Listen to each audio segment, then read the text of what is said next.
السلام عليكم kusoo dhawaada qodobada wararka ciyaaraha subaxnimo maanta qodobada wararka ciyaaraha subaxnimadan barnaamijka waxaan ku soo qaadan doonaa wararkii ugu dambeeyay suuqa kaliibsiga ciyaartoyda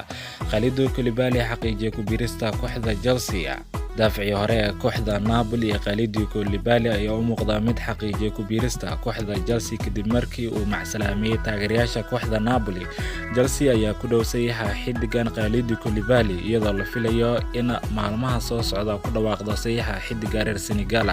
daafaca Khalid Koulibaly ayaa u duulay dalka Mareykanka si uu ugu biiro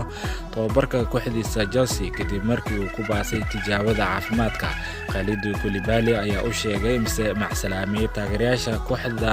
Napoli isagoona sheegay in uu raadsaday tartan cusub waxaana uu ku biiray kooxda Premier League ee Chelsea koox Talyaani oo talaabo qaaday soo xirigelinta Paulo Dybala kooxda Roma ayaa isha ku haysa inay hesho adeega Paulo Dybala inta lagu gudjiro suuqa kaliibsiga ciyaartoyda iyadoo ay doonayso inay ku xoojiso kooxdeeda xil ciyaareedka dambe Dybala ayaa la xiriirinaya suurtagalnimo inuu dhaqaaqo kooxda Inter Milan xagaagan laakiin waxay u muuqdaa in Roma ay doonayso in dhammaan kooxahaas ay ku garaacdo xidigana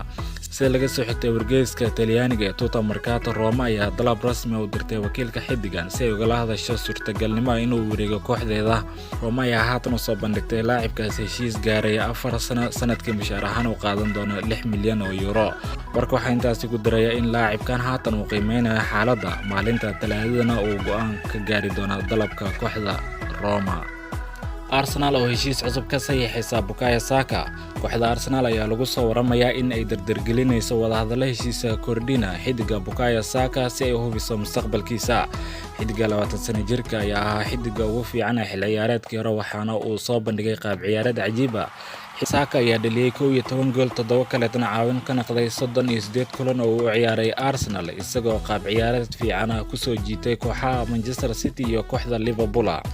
heshiiska Saka ee Arsenal ayaa ka harsan 2 sano taasi oo keentay inuu shaki galo mustaqbalkiisa fog ee kooxda Arsenal Saka ayaa qirtay inuu jecel yahay ka ciyaarista tartanka Champions League taasi oo baqdin gelisay kooxda Arsenal Gunners ayaa haatan bilowday dadaalo ay ku doonayso inay heshiis cusub uga saxiixdo xidiga reer England ugana sii hayso kooxda waqti dheer Manchester City oo heshiis cusub ka saxiixtay xidigeeda Riyad Mahrez kooxda Manchester City ayaa heshiis cusub ka saxiixday xidiga garabka u ciyaara kooxdeeda ee Riyad Mahrez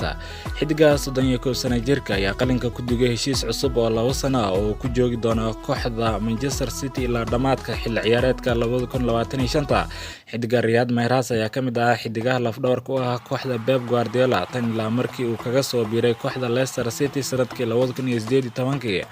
Mahrez ayaa Manchester City la joogay xil ciyaareedkii afraad waxaana uu kooxda kula guuleystay 3 koob oo Premier League iyo 3 koob oo koobabka maxalliga xidiga Riyad Mahrez ayaa kooxda u ciyaaray 189 kulan waxaana uu dhaliyay 63 gool halka uu caawin ka noqday 45 kale Riyad Mahrez ayaa la sheegayaa inuu buuxin doono booska uu baneeyay xidiga Raheem Sterling kaasi oo ku biiray kooxda Chelsea kooxda Barcelona ayaa la sheegayaa inay ku dhowdahay xidiga kooxda Bayern ee Robert Lewandowski ila wareedyo lagu kalsoon yahay ayaa sheegay in Barcelona ay kala heshiisay xidiga kooxda Bayern Munich wargeyska Bild ee ka soo baxa dalka Jarmalka ayaa xusay in Barcelona ay ku guuleystay Munich inay ku qanciso lacag gaaraysa 45 milyan oo euro ay barbar socdo 5 milyan oo guna warka waxa intaas ku daraya in Robert Lewandowski uu qalinka ku duugi doono heshiis gaaraya ilaa 3 sano waxaana jira qodob xusaya sanada dheeriya oo ku dari karo saacadaha soo socda ayaa la filayay in Robert uu u duulo magaalada Barcelona si uu heshiiska u saxiixo Axadda mise maalinta Isniinta Robert Lewandowski ayaa heshiiska shakhsiga kooxda Barcelona la gaaray waqti hore waxaana kooxda Bayern ay diidaneed xidigan inuu ku biiro kooxda Barcelona xidiga ayaa haatan ku qasbay kooxdiisa inay ka iibiso kooxda Barcelona guud ahaan waa naga inta qodobada wararka ciyaaraha